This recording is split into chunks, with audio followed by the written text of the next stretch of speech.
இயேசுன்னு ஒருத்தர் என் வாழ்க்கையில வரலன்னா இன்னைக்கு நோபுல் எழுதின ஒரு கல்லர் இருந்திருக்கும்.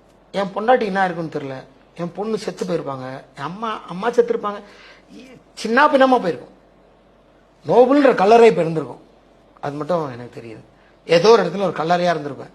ஆனா இன்னைக்கு எவ்வளவு எக்ஸ்ட்ரீம் போனோம் போதையில அங்கிருந்து ரிவர்ஸ் கீர் போட்டு யூட்டர்ன் போட்டு என்னை தூக்கின்னு வந்து வேற லெவல்ல என்னை மாத்தி என்னை புது மனுஷனாக்கி உட்கார வச்சிருக்க.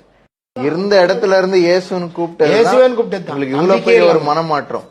நம்பிக்கையே இல்லாம மரியாதையே கிடையாது இயேசு மேல. இயேசுவை பத்தி அசிங்கமான ஜோக். நான் ஒரு பிறவி கிறிஸ்தவன், நான் போய் எல்லாத்தையும் இந்த ஜோக் சொல்லி சில நடிகர்களை சொல்லி அவங்களும் சிரிச்சு நாங்களும் சிரிச்சு கலாட்டா பண்ணிருக்கேன். ஒரு சோத்து மேல உட்காந்த மனுஷன் ஒரு அம்மா வருவாங்க, அப்படியே குனிஞ்சுக்கிட்டே வரும், வயசானம்மா 75 வயசு இருக்கும்.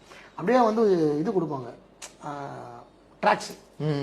தம்பி இயேசு உன்னை நேசிக்கிறாருப்பா அப்படின்னு அப்படியே குழுப்பாடியே அப்படின்னு நான் பாட்டியே இயேசு அட்ரஸ் அது இங்க போனா இயேசு இருப்பாரு, மீட் பண்ணலாமா, போ பாட்டி போ பாட்டி, இல்ல கடவுள் உங்களை ஆசீர்வதிப்பாருப்பா, நல்லா இருப்பீங்கப்பா, நம்புங்கப்பா இயேசு சொல்லிட்டு போயிடும்.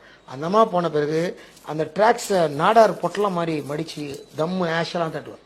அந்த அளவுக்கு திமுரு. இயேசு மேலும் திமுருன்றத விட மரியாதையே கிடையாது இயேசு. அப்படி என்ன நம்புறதுக்கே 5 வருஷம் ஆச்சு சினிமாக்காரங்க. நீங்க விட்டுட்டீங்க, பொய் சொல்றான், இவன் ஏதோ டிராமா பண்ணிட்டு வீட்டுல அவங்க ஒய்ஃப் டார்ச்சர் பண்ணது போல, சோ வீட்லயே ஆம்லெட் போட்டு கொடுக்குறாங்க, அங்கேயே 2 பேர்